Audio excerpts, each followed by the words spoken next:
Nandito tayo ngayon sa pinakamaganda at pinaka-affordable na project dito sa Tanza, Cavite. It's called Pleasantfields. And with us today is the developer himself, Mike, aka Mr. Developer. Thanks, Mike, Sam. How are thank you for having us here. Well, basically, we have Mike over here to explain to us more about Pleasantfields kasi siya mismo nag-design ng project na ito from the drawing all the way to the actual. So Mike, tell us more about Pleasantfields. So guys, Pleasantfields is an American-inspired townhome subdivision located in Barangay Santol, Tanza, Cavite. It's very close to SM Tanza, which just opened, and it's just after the Tejero Bridge. So Mike, kumusta na yung mga updates dito ngayon? Very good question, Dan. So we've been able to complete the main entrance back there. It's almost complete, not 100%, but you can see the signage na, you can see the road is fully concreted, both sides, no? We've also been able to work on, as well as this sort of future sales office down here, no? It's in the style that we sort of envisioned, which is the modern American farmhouse type, no? With the high ceilings, vaulted ceilings, and you'll see it be finished pretty soon. We also have been working on the model homes, no? So this is the Lincoln on the left, and then the Kennedy is just on the second floor na. And we've also been working on the Nixon, which is almost completed. It's right there. So. Nice! Tara, let's go there.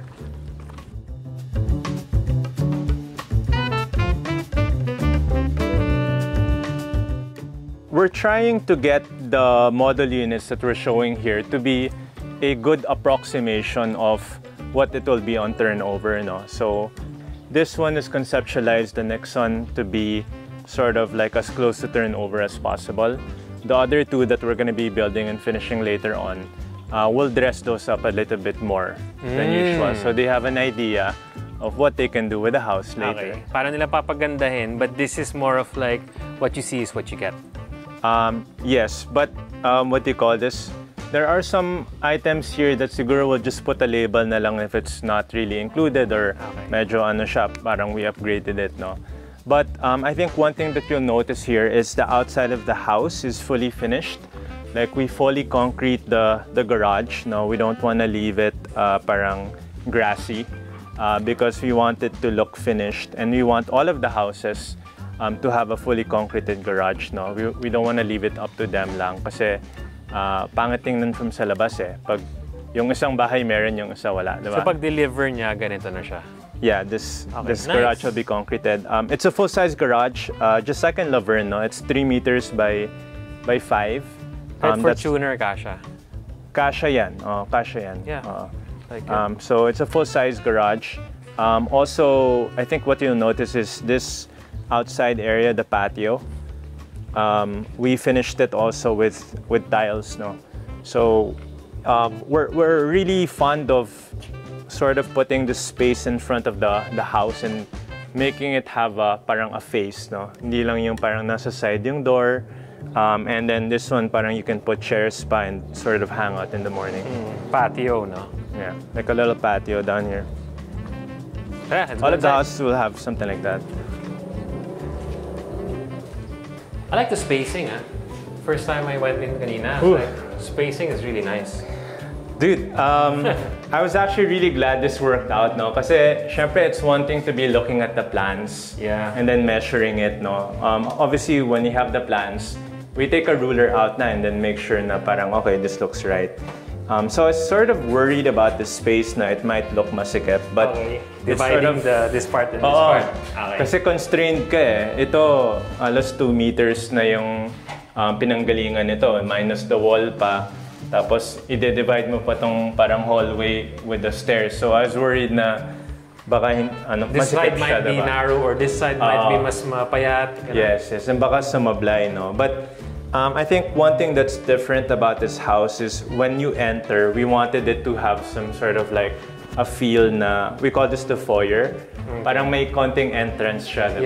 Yeah. Hindi yung parang pagpasok mo, this is it, I can see the whole house na. So I think that's the different part about that, and of course figuring out the whole stairs part. Pwede ka pa maglagay ng ano dito, like picture frames. Yeah, like a little Ganda. Maybe a little console table or, you know, something down here. An entrance plant.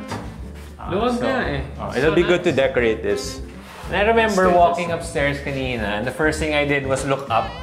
Kasi sanay ako sa mga bahay na, na ganito, na very limited ang space, so you have to be very, very creative. First thing you always do is look up na meron ba akong tatamaan. So maganda dito, it's so nice. There's a window over there. Pero let's start muna here. Yeah. So this is the living room, tsaka yung dining area. Right. Daming space. So we're actually almost done with this, well, this model, no? It took us some time actually to figure out, for example, what tiles we're gonna use down here, what sort of cabinetry we're gonna be using for the kitchen. Upgrades stuff. Even this one, tiles. This cabinet is not an upgrade, but it's like a sample, what do you call that? Like a prototype of what we're working with. Okay. No? So magkakaroon siya ng cabinet? Magkakaroon siya ng cabinet, no? But we built a prototype, just like everything. If we're not sure, we build the prototype first and then parang pinag-aaralan namin. But it'll be close, no? So this is very close to the design that we had in mind. We just need to put the countertop and finish the cabinets. And we also built a prototype for the windows, no? So it sort of look like this because we're trying to figure out parang what finishes and material to use for the windows. And as you see, the windows style actually looks like the ones in Laverne, right? Okay, yes. But we actually use different materials for it because that's parang masyadong mahal. Hindi na cost-effective yung... This is aluminum. That one is aluminum, yes. And ito naman yung toilet and bath. Yeah, this is toilet and bath. I see that they have, I haven't been back here in about a week, no? But I see that they installed na the tiles. And yeah, it's looking good. I love the spacing talaga you guys have. Yeah. Saktong-sakto, everything fits well, pero it doesn't feel masikip. Yeah, this is... Sinukat nyo na naman ito. Lahat. You know, one thing I guess I really wanted 650 Homes to get known for is, if anything, that we have nice bathrooms. No? I like hotel bathrooms. I just feel that parang it's a space that a lot of people spend a lot of time in, to be honest. You're in there day in, day out, and you know, I think people will appreciate it more. Ako, saglit lang ako sa shower, actually. But ang ganda ng ano nyo. Ganda talaga ng toilets nyo, even with your past projects. Thank you, Dan. How about this part? Under the stairs. Under the stairs, so much space. This is the living room actually. So because it's a compact house, no, this is the Nixon 2-bedroom with the bathroom downstairs. This is envisioned to be the living room, no. So basically there's like a TV, maybe a console table there, and then like a TV, and then there's like a, I don't know, a 2-seater here that you can look at. But in the bigger model homes, this space actually becomes bigger because what happens in the bigger model homes is this stairs, it moves there. Okay. So parang this slanted area is no longer parang sort of like on the side, no? And you have like a full wall to your living room, and you can actually put siguro the couch na down here, no? Ilang square meters yun compared to this one? That one is, pag nagbibilang kasi kami, ang binibilang lang namin yung parang interior ng house, no? Okay. So this one is 45 square meters. Yung next one is 50 square meters, and then the biggest one is 60. No? Hindi kasama yung mga pader? Hindi kasama yung parang mga, what I call them hardscapes. So yung nasa labas na area, tulad ng garage, that's 3x5, so that's 15 square meters. Yung dito sa patio, that's I think 2 meters by 2.7 ata yun. So mga 5.4 square meters. And then itong sa labas na service area, that's 1.5 setback by, I don't know, 2 or something, so 3. Hindi kasama lahat yun. Okay. Pero kino-concrete namin siya kasi ayaw namin to leave it parang naka-grass lang or naka-soil. So we don't include that in the computation. Yung parang actual living lang, no? But if yung ko-compete mo yung total developed area, it's a lot more than 45, no? Okay. Square meters. Sige, let's go upstairs naman. 2 bedrooms to, no? Yeah. 2-bedroom model unit. This is the 2-bed. I love the wood tiles that we were able to find down here. But I just want to say that, you know, parang it's very hard kasi to guarantee the supply of the same tile. Okay. It's almost impossible with the suppliers or with, you know, like, I don't know, if you buy in Wilcon or other Home Depot, it's very hard. So that's why we can't say, for example, na it'll be 1:1 exactly. But kumbaga, we'll try to approximate it, obviously. Na lahat ganyan, no? Oo, kumbaga pagpasok mo gusto namin parang ganyan style ng tiles or something similar, and then dito parang we use another 60 by 60. Ito naman, let's talk about this space. I like this space. Diba? When you go upstairs, when you go down, you have a window over here, tapos high ceiling. Ganda.